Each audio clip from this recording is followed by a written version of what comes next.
Morning Adam. News, cinema review, political, ఆరోగ్య సమాచారం, web series, business promotions లాంటి లేటెస్ట్ ఇన్ఫర్మేషన్ మీ మొబైల్కు డైరెక్ట్గా చేరాలంటే మా యూట్యూబ్ ఛానల్ BBS Infobizకు సబ్స్క్రైబ్ అవ్వండి. సబ్స్క్రైబ్ బటన్ ప్రెస్ చేసిన అనంతరం పక్కనే ఉన్న బెల్ సింబల్ నొక్కండి.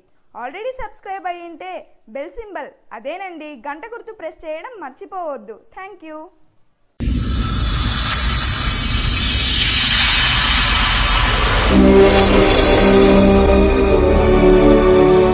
నంద్యాల ఉప ఎన్నిక వ్యవహారంలో వాస్తవంగా వైసీపీ కంటే టీడీపీ బలం పెరిగిందని చెప్పుకోవాలి. ఎందుకంటే ఒకసారి పీఆర్పీ తరఫున ఎమ్మెల్యేగా పోటీ చేసిన మాజీ RIC చైర్మన్ ఏవి సుబ్బారెడ్డి గతంలో అనేకసార్లు ఎమ్మెల్యేగా గెలిచి పోటీ చేసిన మాజీ మంత్రి ప్రస్తుత ఎమ్మెల్సీ NMD ఫారూక్, అలాగే ఎంపీ SP రెడ్డి ఆయన కూడా గతంలో 2-3 సార్లు ఎంపీగా పోటీ చేయడం జరిగింది, గెలవడం జరిగింది. అలాగే శ్రీధర్ రెడ్డి గతంలో ఎమ్మెల్సీగా కూడా పోటీ చేయడం జరిగింది. మరి వీరంతా ఒకవైపు బ్రహ్మానంద రెడ్డికి మద్దతు ఇవ్వడమే కాక మరోవైపు మంత్రిగా ఉన్న భూమా అఖిలప్రియ అంటే భూమా నాగిరెడ్డి వారసురాలిగా ఆమె మద్దతు కూడా బ్రహ్మానంద రెడ్డికి ఉంచడం అనేది తెలుగుదేశం పార్టీకి ఒక అతిపెద్ద పాజిటివ్ బలంగా అనుకోవాలి. కానీ ఈ బలమే బలహీనతగా మారనుందా అన్న అనుమానాలు వ్యక్తమవుతున్నాయి. ఎందుకంటే నాయకులు ఎక్కువ కావడం వల్ల గ్రౌండ్ లెవెల్లో అంటే ప్రజల స్థాయిలో, కార్యకర్త స్థాయిలో సమన్వయ లోపం కనపడుతూ ఉంది. అంటే ఎవరికి వారే ప్రచార వ్యూహాలు తయారు చేసుకోవడం, ఎవరి కార్యకర్తలను వారు వార్డుల పరంగా పంపుకోవడం, ఆ ప్రచార సమయానికి మాత్రం వారు రావడము, మళ్ళీ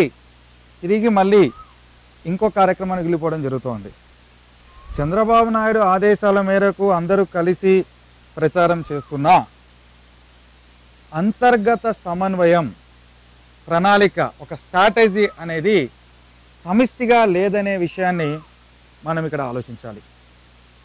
మరి ఇంతమంది నాయకులు తెలుగుదేశానికి మద్దతు పలుకుతున్నా ఒక ప్రణాళిక, ఒక స్ట్రాటజీ లేకపోతే గ్రౌండ్ లెవెల్లో ఇబ్బంది పడే అవకాశం కనపడుతున్నాయి.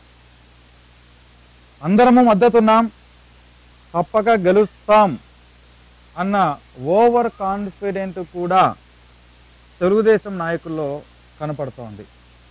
మరి ఇలాంటి పరిస్థితుల్లో తెలుగుదేశం పార్టీ ఈ నాయకులందరినీ సమిష్టిగా సమన్వయం చేసే ఒక సెంట్రల్ స్ట్రాటజీని ప్రిపేర్ చేయాల్సిన అవసరం ఎంతగానో ఉంది.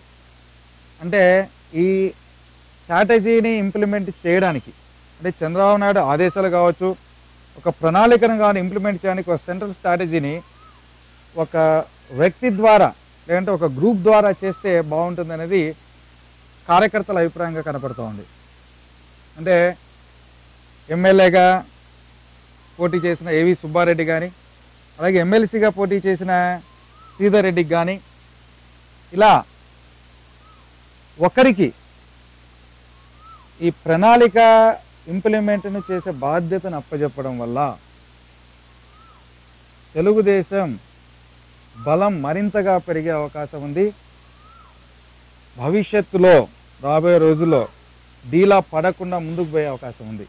అంటే ఇక్కడ బహు నాయకత్వం కావచ్చు, నాయకుల బలం కావచ్చు, కార్యకర్తలకు బలంగా ఉండాలి, ప్రజలకు చేరువాలి తప్ప ఆ బలమే ఒక బలహీనతగా మారి ఓవర్ కాన్ఫిడెంట్ వల్ల దెబ్బతినే అవకాశం రాకుండా చూసుకోవాల్సిన అవసరం ఎంతైనా ఉంది.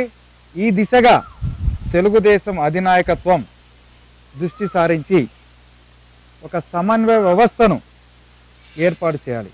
సమన్వయంగా పొమ్మని ఆదేశాలు చేశారే తప్ప వాస్తవ పరిస్థితి అందుకు భిన్నంగా కనపడుతుంది. కాబట్టి తెలుగుదేశం నాయకుల్లో ఉన్న అతి విశ్వాసం తగ్గించి ఒక ప్రణాళికాబద్ధంగా ఒక సెంట్రలైజ్డ్ స్ట్రాటజీ ద్వారా ముందుకు వెళితే గెలిచే అవకాశాలు చాలా క్లియర్గా కనపడుతున్నాయి. చూద్దాం రాబోయే రోజుల్లో ఎలాంటి సమన్వయ వ్యవస్థ తెలుగుదేశంలో ఏర్పడబోతుందో వేచి చూద్దాం.